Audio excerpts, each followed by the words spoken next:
Our story for today is The Day Walk Made a Friend. Once upon a time, there lived a beautiful and extremely amiable girl named Walk. She was a good girl, but she never liked her name as all the kids around her made fun of her name. She ran away from everybody who tasted her name and hence Walk never really had friends. She would play alone all the time. On a regular day, when Walk returned home from school, she finished her homework as soon as possible and asked her mother if she could go out and play. Her mother said yes, but warned her to not wander and go far away from home. Walk was happy that day. She went to her favorite spot near the river running just behind her house. Walk had this theory that wherever the river was splashing and moving, it meant that the river water was talking to her. Walk spoke back to the river in her own little weird way. Today, when talking to the river, she said, "You are so furniture, river, as you get to travel different places and always be with your friends, ducks, turtles, fishes, and plants. I wish I had more friends and wouldn't be alone anymore."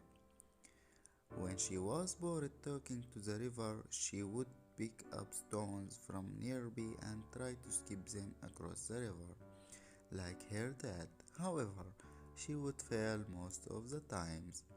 She would then say to the river, "I am getting better each day. I am more of a thrower than a skipper." After many attempts at skipping rock, she finally finds a perfect rock, almost round, flat, and protruding at one end, where she could hold and skip it in water. She held the stone tight in her fingers and innocently said to the river, "Oh, dear river, if only I could skip this rock and make a wish, I would wish for a dear friend just like you. And if the rock skips all the way across you while wishing, I wouldn't be as lonely as I am now." Seeing this, all weeping whipped her arm back just like her dad had her taught her and skipped the rock across the river with full force and detection. She watched the rock skip once, twice, thrice, and she kept wishing for a friend while counting.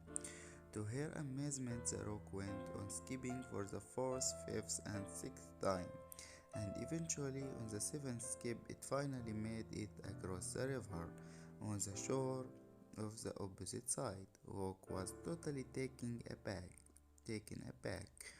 She had been holding her breath so hard and wishing so desperately that when the stone skipped the river and landed across, she could not just believe her eyes. Her deep thought and sheer happiness were disturbed when she heard footsteps coming her way. Walk immediately came to sense and started looking around. A little girl was tumbling down towards her.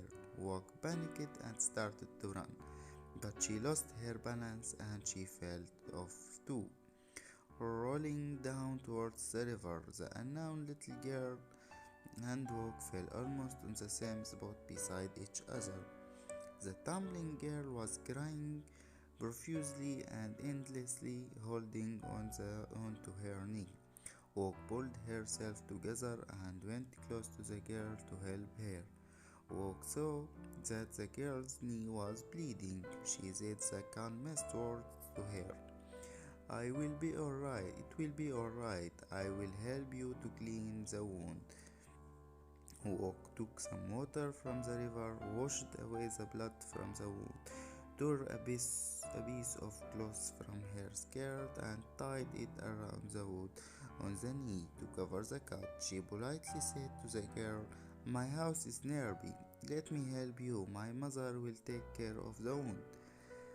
Walk helped the girl walk until her house. Once they both had reached Walk's house, Walk called out to her mother, "Mother, there is a girl with me and she fell down by the river. Her knee is cut and there is blood all over her dress." On hearing this, Walk's mother came running out of the kitchen with the first aid box.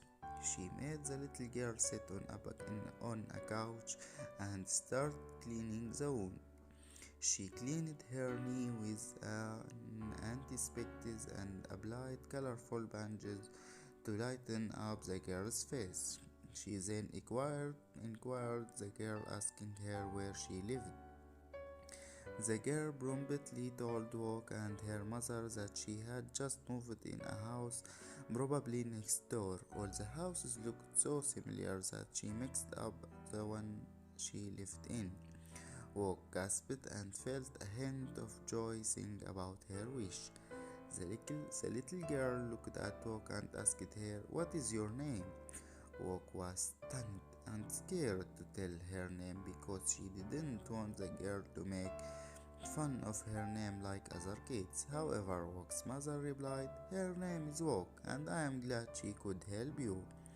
On hearing this, the little girl began to laugh and almost happened to fall on the ground. Walk felt the pinch and she was on the verge of breaking into tears. Walk closed her eyes and said to herself, "Is this the friend I get in return for my wish?" Just then, the girl stopped laughing and voluntarily said, "I am sorry for my manners, but it is absolutely funny as my name happens to be Ron." Walk gave a surprised look to her new friend and almost broke into laughter herself. Just to make sure, she asked Ron what her name was seriously Ron, and she was not trying to make fun of her. Ron recently said to Walk, "You held me and whipped my wound.